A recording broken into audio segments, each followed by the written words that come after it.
Bien, saludamos a nuestro primer invitado, al sociólogo Agustín Burbano de Lara. ¿Cómo le va, Agustín? Buenos días, gracias por acompañarnos aquí en Ecuador en Directo. Bienvenido. Jaime, Carla, siempre es un gusto conversar a través de su programa con su audiencia. Así que muchas gracias por la invitación.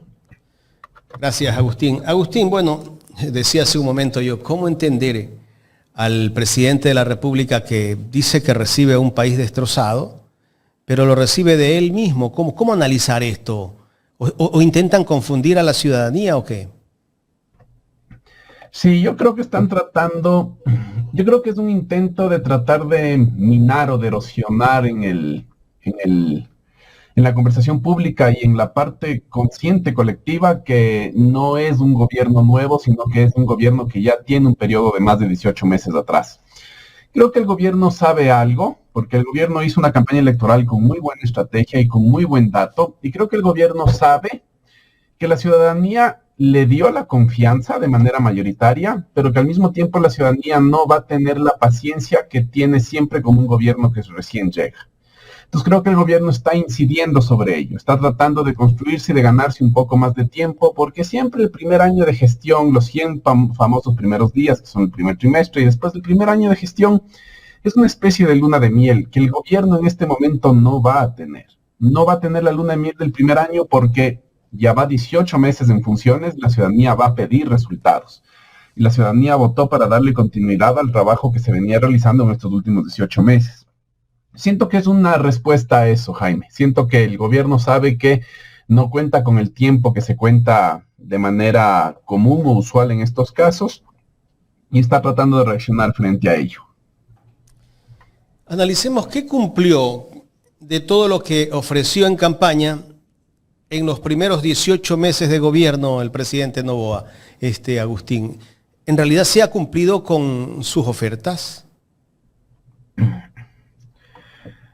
Verás, cuando recién entra el gobierno, yo creo que el gobierno sí hizo algo que estuvo bien y creo que fue lo único, lo más significativo que cumplió en su campaña. Después no lo vi cumplir nada más.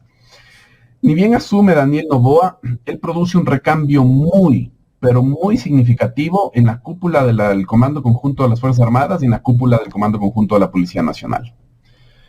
Más allá de eso, no veo otra oferta de campaña que haya sido cumplida o asumida o honrada por Daniel Noboa. Porque digo que fue importante, aunque no fue sostenible a lo largo del tiempo, porque hoy en día estamos con las peores estadísticas de inseguridad y de emergencia de la violencia criminal de toda nuestra existencia. Pero ese recambio en las cúpulas policiales de las Fuerzas Armadas sí le permitió tener mayor control sobre ambas instituciones y mejorar relativamente los índices de inseguridad y de violencia durante el 2024. Digo relativamente porque ya cerramos el año con una tendencia creciente que en el 2025 demostró que estamos estallando. Más allá de eso no se me ocurre otra, porque por ejemplo me pongo a pensar algo sobre lo que ya hemos incidido y sobre una crítica a la que ya hemos visitado mucho, es que el gobierno en la campaña electoral del 2023 mencionó que tenía todo solucionado para el problema de los apagones de las crisis de suministro eléctrico, que no teníamos un problema de generación eléctrica, que teníamos un problema de transmisión eléctrica, y después llegamos a tener cortes de hasta 14 horas de luz. Entonces, te diría que simplemente fue esa. Después no veo qué otra promesa de campaña haya cumplido el gobierno. Correcto, claro. Todo lo que anunció con bombos y platillos resulta que no se dio. Y volvió a hacerlo ahora en el discurso que dio el 24 de mayo, el sábado 24 de mayo. Él dijo que va a seguir en la lucha contra el crimen organizado, pero en realidad los resultados no son pues los que la gente quiere ver. La delincuencia sigue creciendo, las extorsiones siguen en aumento. Acá en Guayaquil, no sé en Quito o en algunas otras ciudades de la sierra y de la costa, cómo está el tema de extorsiones. Acá hay avenidas donde antes eran negocios por avenidas completas. Resulta que esas avenidas están cerradas, los locales están cerrados, ¿producto de qué? De la extorsión. O sea, nadie puede abrir un negocio en ciertos sectores de acá de Guayaquil que no sea víctima de la extorsión. Pero el gobierno dice que está luchando contra la delincuencia, contra el crimen organizado, contra las bandas. Pero solo eso cuando lo escuchamos queda en el discurso nada más, porque en la práctica no lo vemos. Sí, y además ahí lo que me preocupa, Jaime, es que el mismo gobierno se está mutilando las herramientas que tiene para capturar recursos para enfrentar al crimen organizado. Porque, por ejemplo, la mejor forma que tiene la ciudadanía de contribuir con el Estado y de contribuir al bienestar público es pagando impuestos, ¿ya? Entonces, si es que yo, siendo pobre, clase media baja, media típica, media alta o alta, quiero contribuir con el gobierno y con el Estado, no tengo que pagar ni menos de mis impuestos ni más allá de lo que me corresponde. Tengo que pagar mis impuestos y listo. Y el gobierno, en vez de fortalecer las capacidades de recaudación tributaria para que el gobierno pueda asumir los gastos que significa la lucha contra el crimen organizado, que de hecho ya tuvimos una subida de 3 puntos porcentuales de IVA, que significan $1.300 millones de extras del erario nacional, y que no se ha demostrado públicamente ni se ha transparentado cómo se ha gastado. Yo me temo que eso haya ido al pago de la deuda externa. Me lo temo muchísimo porque si es que hubiera ido eso a repotenciar capacidades de Fuerzas Armadas, si hubiera ido eso a repotenciar capacidades de policía, tanto operativas como estratégicas, equipamiento, tecnología, reposición de equipamiento gastado, yo creo que no tendríamos la policía y Fuerzas Armadas pidiendo a los gobiernos subnacionales, a las alcaldías, a las prefecturas, no les tendríamos pidiendo camionetas, no les tendríamos pidiendo equipamiento, no les tendríamos pidiendo combustible. No tendríamos a la policía, y a mí esto me da mucha pena decirte, pero no tendríamos a la policía mendigando gasolina a la empresa privada.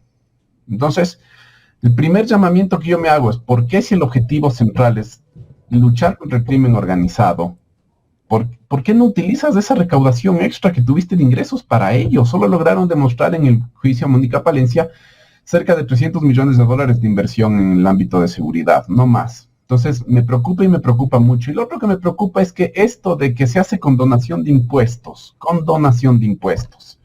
a favor de deducción de impuesto a la renta por donación directa a la Policía Nacional, a las Fuerzas Armadas, me asusta mucho porque esto ya vivimos en los prolegómenos del feriado bancario. Y no quiero decir que esto nos va a llevar al feriado bancario. Lo que quiero decir es que esto ya es un síntoma de un manejo tan descontrolado y desorganizado del sistema tributario, que después me asusta que vayamos a tener propuestas otra vez como el impuesto de circulación de capitales y que empecemos a perder ya todo rasgo mínimo de justicia tributaria en el país, porque eso es lo que está pasando, se está acabando la proporcionalidad tributaria. Quienes más tienen y quienes más deben pagar están recibiendo muchas exenciones de impuestos, muchos incentivos, y quienes no tenemos tanto y somos clase media típica, clase media o clase baja, sí estamos pagando los impuestos que nos corresponde. Entonces estamos empezando a vivir una injusticia. Y ahí sí quiero decir, nos está faltando un poco pedagogía política para nombrar estas cosas y para que la gente aprenda a leer el escenario político otra vez con estos lentes. El gobierno nos habla de combatir el crimen organizado, pero se olvida de combatir las causas de la violencia, de lo que genera el crimen organizado. O sea, aquí nos hablan solo de que la policía hay que equiparla, hay que ser mano dura contra el crimen organizado. Está bien, pero el crimen organizado, la delincuencia, todo es reproductivo, Agustín. O sea, es que en realidad nos está faltando una mirada integral y una perspectiva integral. Yo sí soy muy crítico porque yo me reconozco como alguien de izquierda, como alguien militante del campo nacional democrático y popular, pero yo sí soy muy crítico con mis colegas cuando piensan que solamente combatiendo a la pobreza y que solamente erradicando las desigualdades más insultantes de la sociedad se va a arreglar el problema de la violencia, porque lamentablemente eso no es así. Entonces, sí, hay que tener fuertes políticas de bienestar, hay que tener muy fuertes políticas de promoción de los cuidados, el cuidado que hace una madre en un barrio, que hace una hermana mayor en un barrio asediado por la violencia, que hace una abuelita. Es el último muro invisible para que un niño, una niña, un adolescente no caiga en redes de reclutamiento forzoso, de vinculación o de utilización en redes del crimen organizado. Hay que promover muchísimo eso, hay que asegurarse que las camaroneras y las empacadoras de camarón estén pagando lo que tienen que pagar en derechos laborales. Hay que asegurarse que las empresas bananeras estén pagando lo que tienen que pagar en términos de derechos laborales. Cuando uno hace una superposición de los enclaves bananeros en el país, de los enclaves camaroneros en el país, de los lugares donde eclosiona la violencia, uno va a ver una intersección espacial súper fuerte, una correlación altísima. Obvio que está relacionado que no se cumplan derechos laborales y que el sector bananero y camaronero no hayan sido motor de desarrollo con el auge de la violencia actual. Y estoy de acuerdo con que hay que hacer eso, ¿ya? Y no se lo está haciendo. Pero a eso hay que integrarle también un fortalecimiento democrático de las capacidades coercitivas del Estado.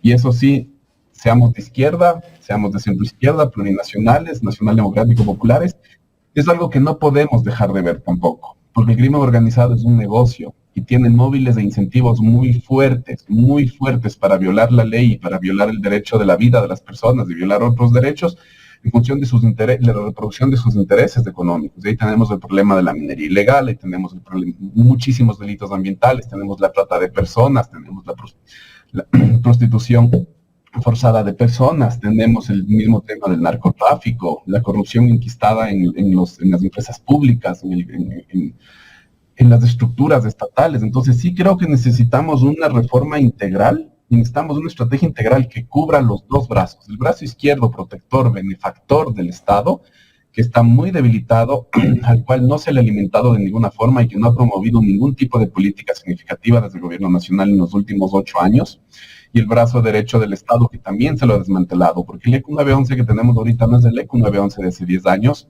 porque la Policía Nacional de ahorita no es la Policía Nacional de hace 10 años, porque las Fuerzas Armadas de ahorita no es las Fuerzas Armadas de hace 10 años. Deberíamos preguntar a las Fuerzas Armadas, ¿cuántos aviones operativos Super Tucano quedaron al término del gobierno de Correa? ¿Cuántos tienen ahora? Son ese tipo de cosas que tenemos que empezar a preguntarnos, pero también con las cuales tenemos que empezar a pedagogizar. Tenemos que empezar a hacer un inventario de todos estos temas. Entonces sí te diría, sí, necesitamos políticas de bienestar, pero también necesitamos fortalecer el tema del brazo coercitivo del Estado, el sistema de inteligencia, la inteligencia tributaria, la UAFE. O sea, creo que en ambos lados, tanto por derecha como por izquierda, tanto en la parte coercitiva como en la parte benefactora, estamos en deuda. El economista Pedro Páez nos decía la semana pasada que mientras el país permita el lavado de activos, seguiremos teniendo los niveles de violencia que tenemos y con posibilidades de que siga creciendo, porque lamentablemente el Estado no está controlando el lavado de activos. Aquí se habla de las bandas criminales que existen en el Ecuador, pero no hablan pues en qué bancos lavan esas bandas su dinero sucio. Y no solo es, Jaime, si están controlando o no, si es que están haciendo o no están haciendo control de lavado de activos.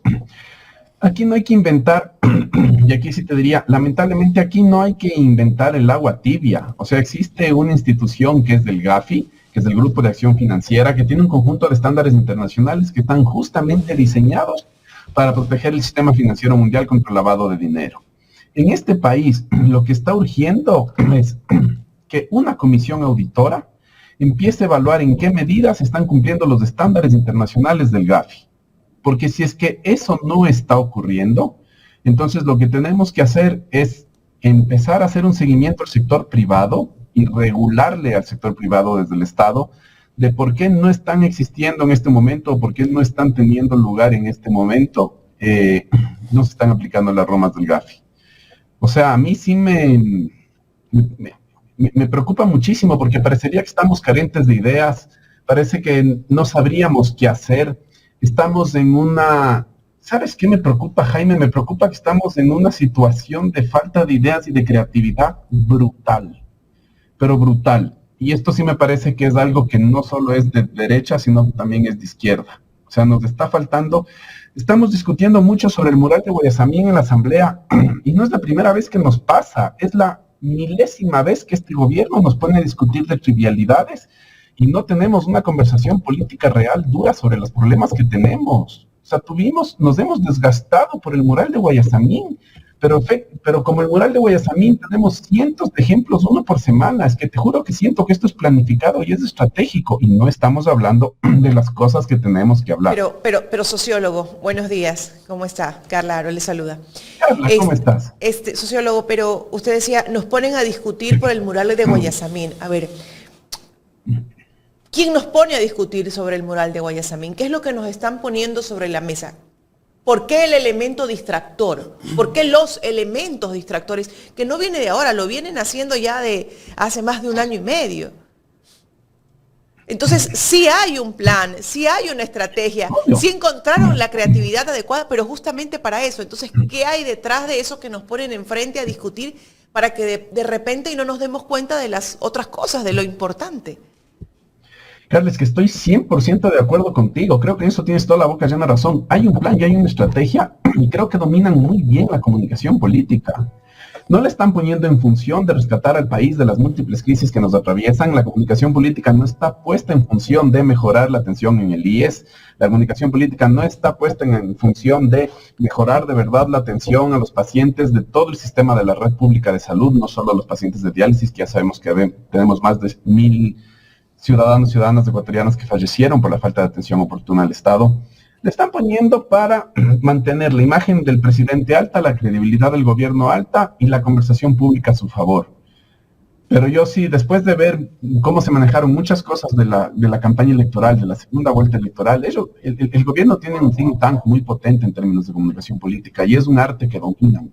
Y nos pasan yendo haciendo conversar detrás de conversación ridícula, y los temas de fondo llegan a pasar inadvertidos, llegan a pasar a segundo plano, las grandes discusiones nacionales llegan a tener menos ruido a su alrededor y el gobierno logra ejecutar las cosas con relativa calma.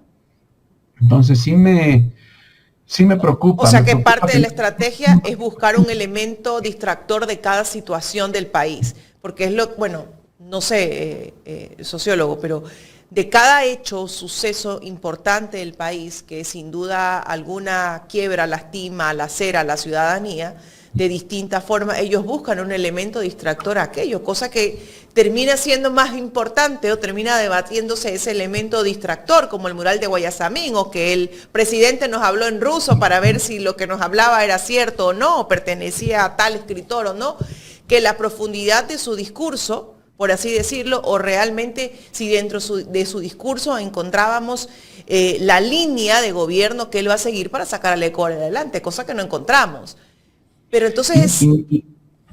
Y no tenemos la explicación de cuál va a ser la hoja de ruta del gobierno para sacarnos de acá. Sabemos que quiere luchar contra la corrupción, sabemos que quiere luchar contra el crimen organizado, no pronunció en su discurso ni una sola vez palabras como justicia, no pronunció en su discurso ni una sola vez palabras como derechos humanos. Eso también ya nos marca la impronta de por dónde va a ir, por dónde se va a profundizar el tono, las vetas autoritarias de este ejercicio de gobierno. Tenemos claro eso, pero no nos dicen la hoja de ruta, no nos dicen cuál es el mecanismo causal. Primero vamos a fortalecer la policía, luego vamos a fortalecer estas políticas, vamos a restaurar la vida cotidiana en los barrios de los territorios, vamos a hacer restauración de infraestructura pública o en territorios urbanos relegados o marginalizados o racializados, vamos a poner finalmente agua potable en Durán, nos vamos a asegurar que el municipio cumpla con sus competencias de poner el agua potable en Durán, vamos a hacer lo mismo. No nos explican nada de eso, porque no hay ese plan. Solo existe la idea de que vamos a sacar un bloque de seguridad cada vez más fortalecido, cada vez menos limitado por la ley, para que pueda combatir el crimen organizado a sus anchas y tenga menos temor de las consecuencias de sus actos. No nos dicen nada más. Entonces sí me preocupa mucho porque no estamos logrando canalizar la conversación pública a los grandes temas que nos tienen que importar y sobre todo debatir los mecanismos causales de cómo vamos a lograr salir de esta multiplicidad de crisis y de este sufrimiento que somos. Pero sí, ahí hay dos cosas que tenemos que tener en cuenta. La primera es que hoy en día simplemente con un partido político no alcanza. Estoy viendo que existe un peso desmedido de los medios de comunicación tradicionales y así también de medios de comunicación alternativos que están respaldados por fuertes capitales de las élites de este país, versus los medios de comunicación que si bien hacen un trabajo muy importante. Por ejemplo, están ustedes, está Ingobernables, hay muchos medios alternativos que están tratando de dar una contraofensiva mediática, pero necesitamos un medio de comunicación que tenga una capacidad de irradiar un poco mayor. O sea, hoy sí veo que necesitamos ya no solo organizar un partido político, sino necesitamos organizar un medio de comunicación que piense además que quienes somos una alternativa o quienes queremos una alternativa al neoliberalismo, también somos un mercado que consume, un mercado al cual le puedes vender pauta, le puedes vender publicidad, le puedes vender cosas, porque si no nuestra disparidad en la competencia política es altísima, porque al final es todo este ecosistema de medios tradicionales y de medios alternativos que están respaldados por los mismos capitales de los medios tradicionales, los que nos sostienen la conversación tan banal, tan superficial, tan de si es que el presidente tuvo un zapato de 3 centímetros, tuvo una plataforma de 10 centímetros, midió 1 centímetro, si es que Lavinia tenía este vestido, si es que cuál es el bote en el que se tomó la foto Lavinia. y no conversamos de los problemas reales del país. Y eso me preocupa mucho, porque sí logran conectar además con toda este conjunto de valores y de creencias de la sociedad aspiracionales. Hay mucha gente pero entonces el problema es la sociedad. Sociólogo, sí, no. o sea, si esas estrategias le ha funcionado, yo ya me pongo a pensar que el problema no es quien estructura el plan de marketing político, de comunicación política del gobierno, sino el plan es la sociedad. Entonces tienen tan bien estudiado los valores de la sociedad, las aspiraciones de la sociedad, que básicamente se enmarcan en ese tipo de temas, en ese tipo de conversaciones.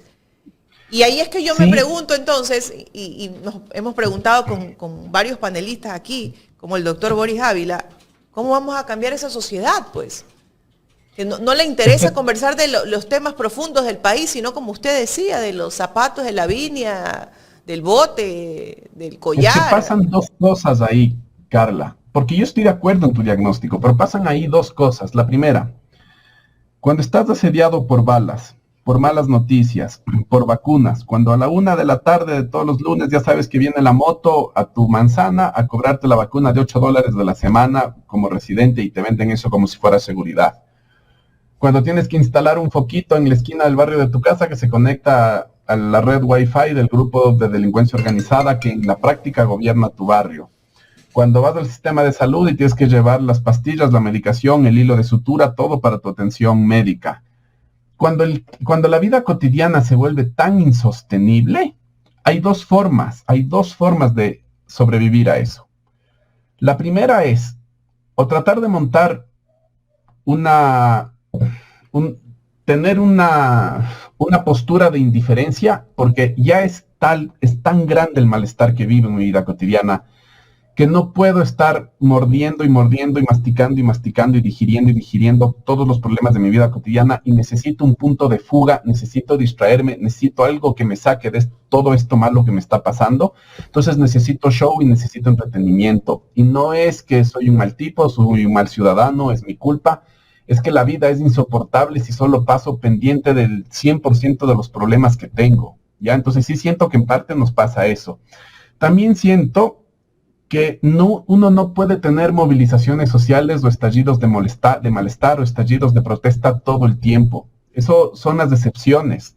Y para que se pueda catalizar un estallido social, un proceso de movilización de demandas, de descontento popular, de decir el sistema político no estamos contentos con cómo nos están administrando, cómo están gestionando los problemas, cómo están resolviendo las injusticias.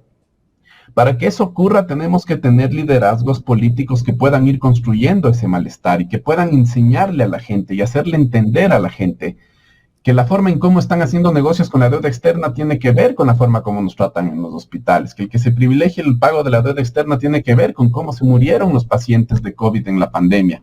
Y si no hacemos ese trabajo pedagógico que Rafael Correa lo hacía a la maravilla, entonces no solo podemos decir que es la culpa de la sociedad, sino que también es culpa nuestra de que no estamos haciendo la política y la comunicación política que deberíamos.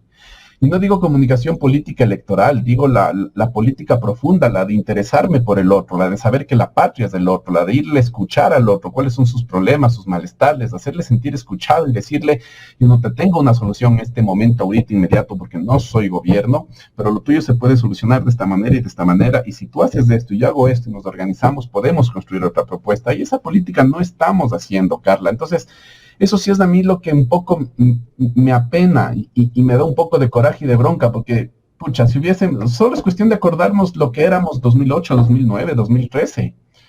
Rafael iba de parroquia en parroquia, de cantón en cantón, de provincia en provincia, y tenía su matriz de líneas argumentales a nivel del país, su matriz de líneas argumentales por región, por provincia, por cantón. Luego él sabía qué era lo que quería la gente en la parte norte de Quito, en la parte centro de Quito, en el sur de Quito y en las parroquias rurales. Rafael Correa sabía qué era lo que era importante en La Jimena, en Tarqui, o qué sé yo, en Bastión Popular, o en Febres Cordero, claro, en Bastión, entonces, en Sauces. Pero eso ya no le interesa a la gente. O sea, a la gente es como que ya no le interesara saber que quien te lidera, que quien te gobierna conoce tus necesidades. Le interesa más tomarse una foto con el señor de las gafas, con el que baila TikTok. Entonces, yo creo que Pero no sé Rafael, cuál sea el trabajo estratégico, porque habría que hacer un estudio profundo desde el nivel pero es sociológico. interesante que dices eso, porque Rafael cumplía las dos condiciones. Con Rafael se querían tomar las fotos y Rafael te explicaba cuál era el problema de tu vida cotidiana. Lo que nos faltó ahí en el último periodo de gobierno, desde que tuvimos los 100 asambleístas, más bien lo que nos faltó ahí es que cuando ya tuvimos el poder institucional incontestable en la asamblea, sí perdimos ejercicio de la escucha, porque cuando no teníamos mayoría en la asamblea, escuchábamos todo el tiempo a la ciudadanía, organizábamos a la ciudadanía y con el apoyo popular y de la ciudadanía en las calles era que resolvíamos nuestras disputas institucionales para las cuales no teníamos suficiente músculo político. El problema es que sí dejamos de escuchar a la gente y eso es lo que tenemos que empezar a recobrar. Entonces, yo no quisiera echarle la culpa a la ciudadanía cuando no le estamos ofreciendo la mejor versión de nosotras y de nosotros mismos. Y no quiero decir que eso sea fácil porque esto no está ocurriendo en el vacío, esto está ocurriendo en un contexto en el que no hay democracia. Yo creo que hay que decirlo con todas las letras, en el país no estamos viviendo una democracia. Yo no estoy sintiendo que los problemas públicos del país se están resolviendo de manera democrática, con reglas de juego democráticas. Me causa muchísima preocupación lo que está ocurriendo con Aquiles Álvarez en la alcaldía de Guayaquil. Me causa muchísima preocupación las irregularidades y las formas en cómo se están llevando la revocatoria Pavel Muñoz en la alcaldía de Quito. Tenemos que entender que no vivimos en un contexto democrático. Entonces, sí, lo que te estoy pidiendo de hagamos más política y mejor política no ocurre en el escenario ideal y en el contexto ideal. Ocurre en un escenario muy agresivo, hostil, beligerante, violento, donde tenemos capacidades estatales dirigidas a minar la credibilidad, a minar la reputación, a minar las capacidades de representación política de grandes cuadros de la Revolución Ciudadana. Pero si nos metemos a esto en estas condiciones es hacer política. Entonces sí, eso es lo que a mí me detiene de decir esto es culpa de la gente. Que nosotros no creo que estamos siendo todavía la mejor versión de nosotros mismos que podamos. ¿Estás refiriéndote a nosotros? Cuando dices nosotros, ¿te refieres a específicamente quiénes? ¿Los líderes de las izquierdas? De quienes quisiéramos una alternativa al neoliberalismo en general y de quienes nos sentimos más o nos sentimos parte o más cercanos a la RC en particular. O sea, estoy hablando de los dos públicos. ¿Y para eso qué se necesita desde tu perspectiva? Crear, estructurar, darle oportunidad a nuevas imágenes, nuevos líderes. ¿Qué es lo que se necesita? Para empezar a ser más estratégicos, Carla. O sea, yo he sido insistente, pero sigo insistiendo en esto porque veo que la realidad me está dando la razón. No podemos sentarnos a hacer un diálogo de izquierdas y empezar a conversar de la transición ecológica cuando ni siquiera tenemos los derechos de participación política garantizados. O sea, Priscilla Schettini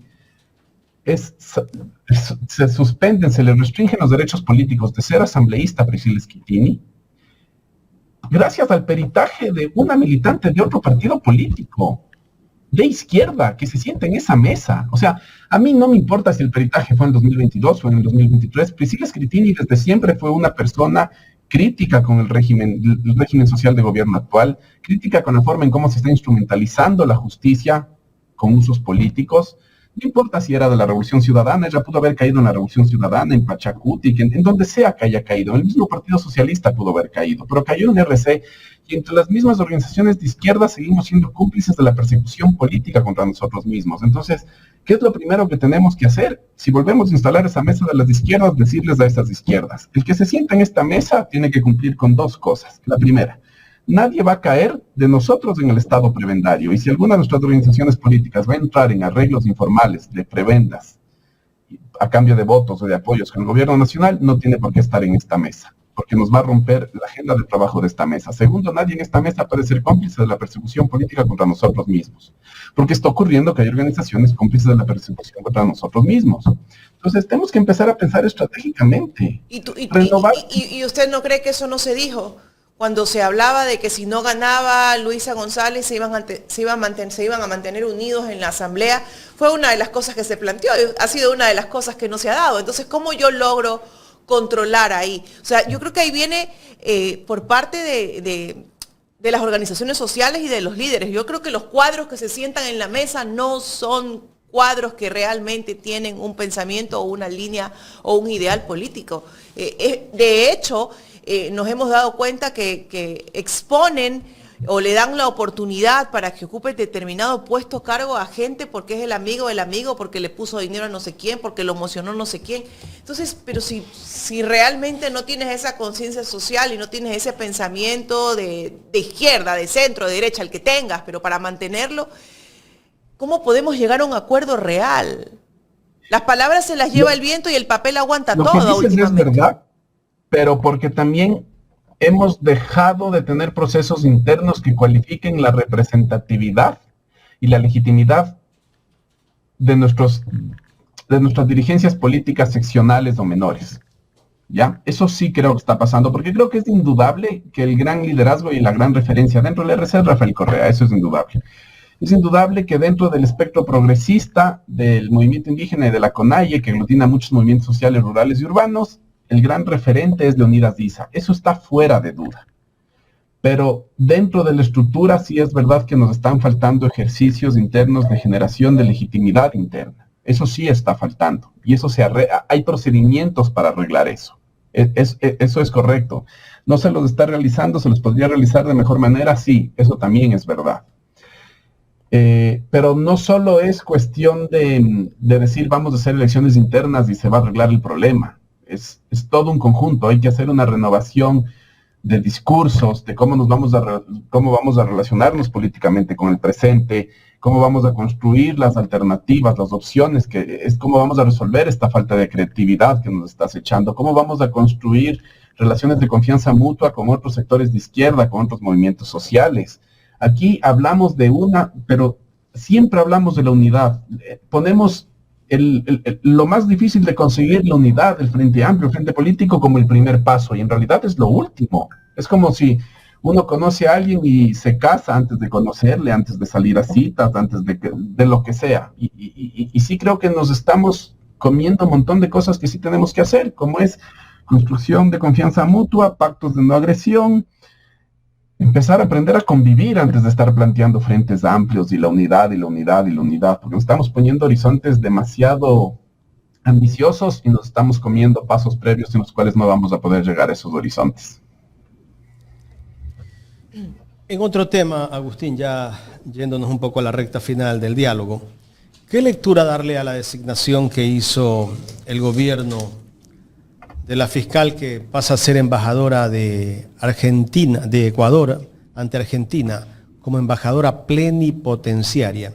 ¿Qué criterio tienes? A pesar de que, de acuerdo a la información que emitió la propia Presidencia de la República, el decreto, el día que anunció que designaba como embajadora, ahí dice que se recibió el beneplácito del gobierno argentino en el mes de enero del 2024.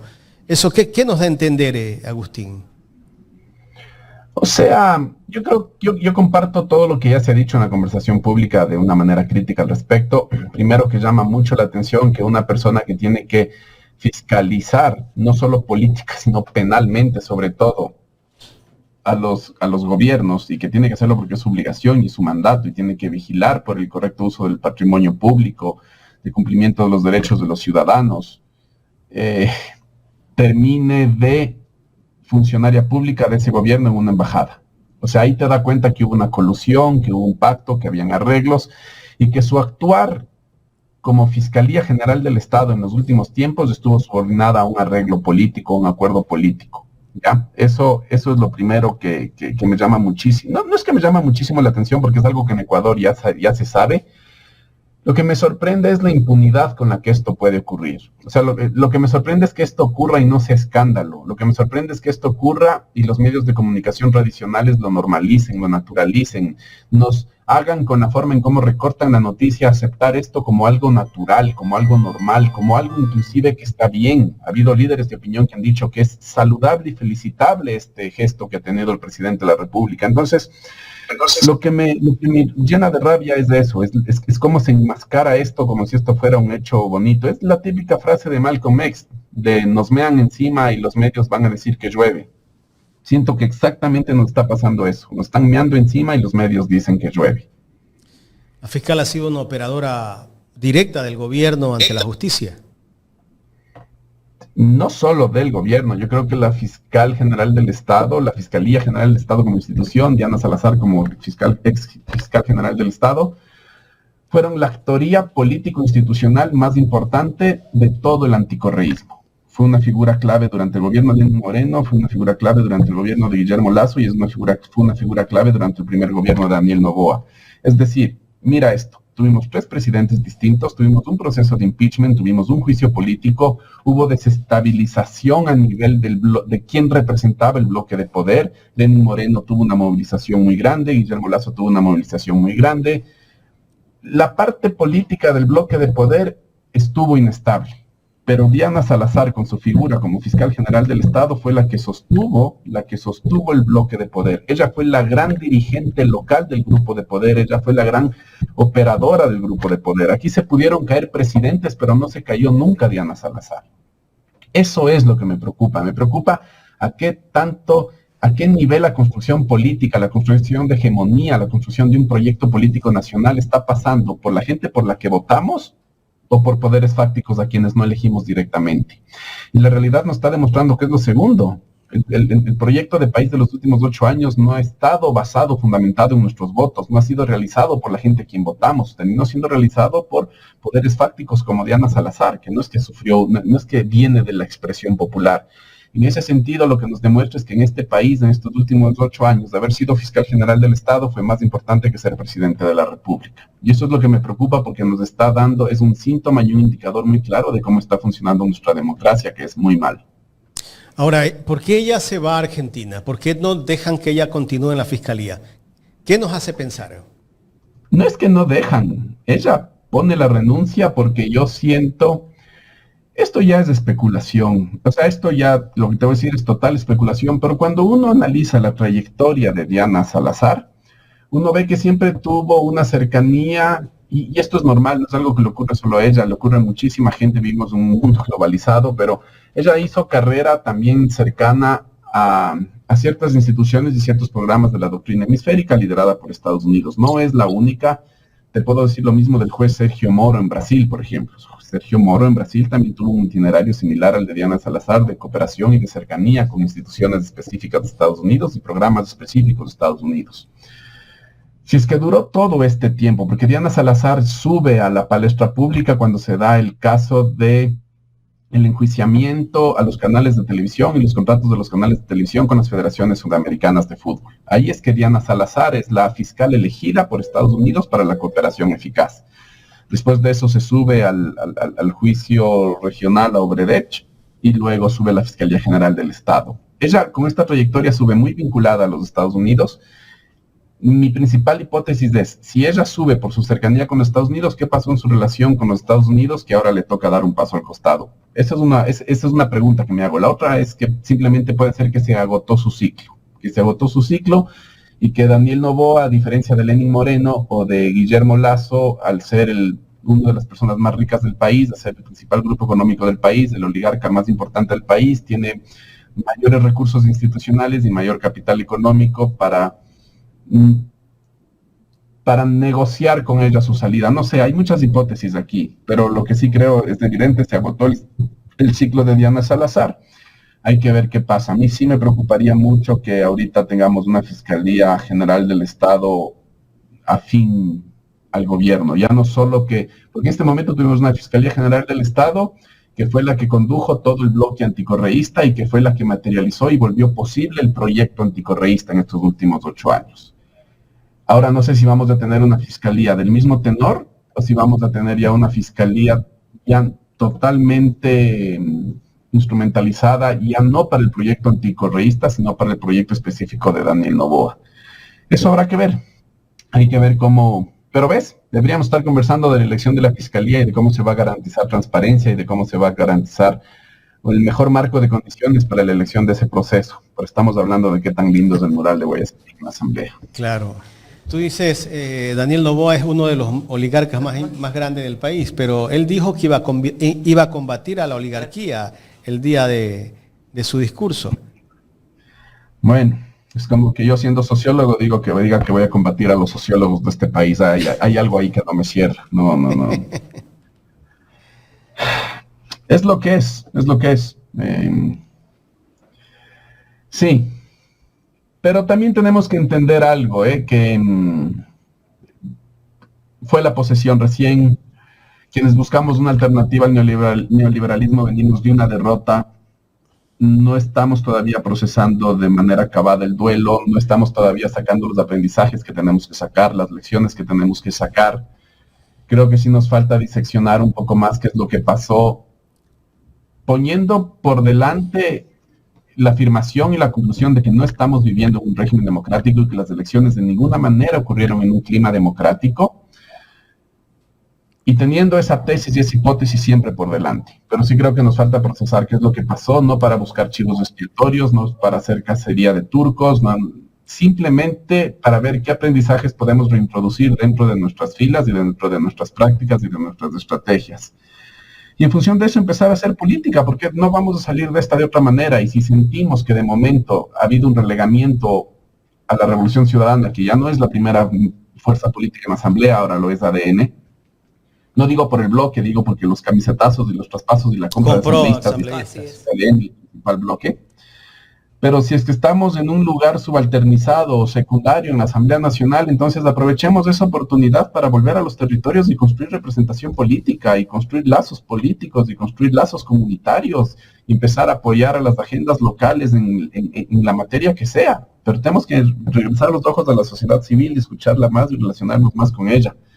Si es que ahorita en el poder institucional no hay muchísimo que se pueda hacer, entonces no dejemos de hacer política, que para eso estamos.